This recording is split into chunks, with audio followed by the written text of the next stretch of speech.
Në kuadër të përgatitjeve për sezonin turistik, Inspektorati i Mbrojtjes së Territorit në Bashkinë Shkodër ka kryer verifikimin në terren të strukturave të shërbimeve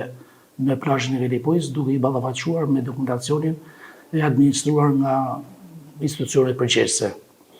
Në përputhje me vendimin e Këshillit të Ministrave numër 649, datë 26/10/2024, për kushtet dhe kriteret e ushtrimit të veprimtarisë të stacionit të plazhit, përcaktohet se të gjitha strukturat e përkohshme të shërbimeve duhet të çmontohen në përfundim të sezonit turistik, përveç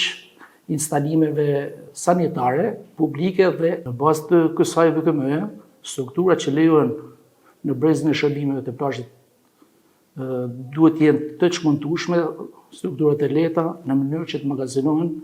në përfundim të procesit turistik. Në këtë kuadër u bën thirrje gjithë operatorëve dhe bizneseve që operojnë në plazhin e Velipojës të procedojnë me çmontimin vullnetarisht të këtyre strukturave deri me datën 5 mars 2026. Ky proces synon garantimin e një administrimi korrekt të hapësirës publike bregdetare,